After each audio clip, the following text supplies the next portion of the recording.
But I was going to ask you too about, boots on the ground reporting. Are you going to be able in the future to go to some of the places that you want to go to do your reporting? Or are you being a little more restricted, like for instance, Alina Lip is, from travel? And I know there's been sanctions. I think the most latest one was Graham just got sanctioned is it Graham Phillips? Graham Phillips, I believe. He was in Donbass and he just got sanctioned by the British government. And so they seized his home. Jeez. And they froze all his bank accounts. And because he was reporting from the Donbass and whatnot. And then, I know I heard some months back, Brian McDonald, he was sanctioned, which means he can't travel in the EU just for working at RT. And then Alina Lip is facing 3 years in prison. She can't travel in the EU because Interpol would take her to Germany. So are you worried about that? I mean, is that now that you're on this list, or is that something that you're just going to ignore and just do your job? I didn't think of it until you just mentioned that. Okay, sorry. I didn't mean to be a downer on Monday morning, but there you have it. I don't know. I mean, if they're going to sanction everybody on that list, it's is the EU going to sanction Glenn Greenwald and Rand Paul, Tulsi Gabbard? I doubt it. You know what? They didn't give consequences, did they? They didn't say, "Oh, well, you can't." There are no consequences for being on that list. I mean, Ukraine. By the way, the Ukrainian government didn't even list any consequences. I assume that I will not be able to travel to Ukraine, but big fucking deal. There's a whole world out there I could travel to. So. Right. Yeah. In terms of what could happen, I mean, I'm probably the next stone to fall, I'll be on it at some point. I don't know. And then in terms of I can travel wherever. I was just in the US a couple weeks ago. Actually, enough, it was fine. I mean, I didn't even get questioned by anybody.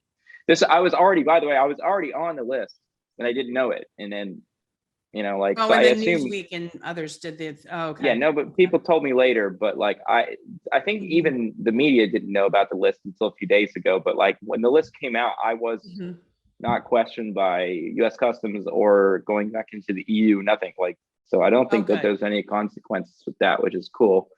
Good. I don't know. Maybe in the future there will be. I'm not sure. And then in terms of me wanting to. I think that war reporting and stuff like this is a whole different skill set, and I don't think I'm cut out for that. Maybe one day. I'm learning Russian right now. It's been about a year and a half, so I speak okay. But if I'm going to go to Donetsk or Donbass, I would like to speak enough that I don't need a handler. This is kind of just a principled thing. I like to be kind of independent. How are you learning Russian? So what I just have a teacher.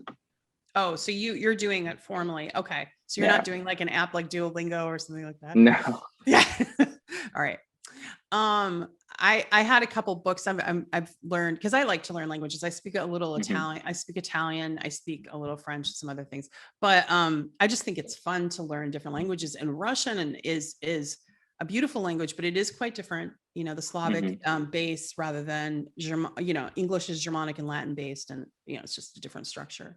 But have you been finding it hard, or are you able to practice it and able to? Oh, there's a ton of Russian and Ukrainian Russian speaking people in Prague. There's a whole post-Soviet community here. Sometimes I just for example, if I order some food or something, people just call me "Здравствуйте."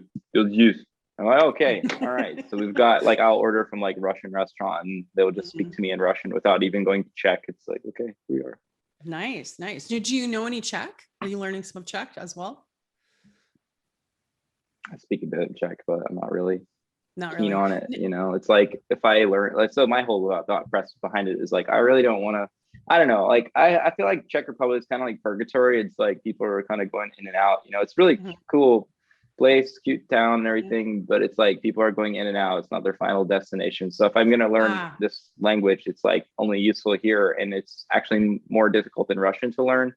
Oh, is so it? I'm looking at probably 3 to 5 years of intense study to actually speak it, and it kind of with everything I have going on, doesn't really seem worth it right now. But I don't know. My girlfriend is Czech and she wants me to learn, so. Well, there you have it. Well, that's the best way to learn is to have a loved one who can help you.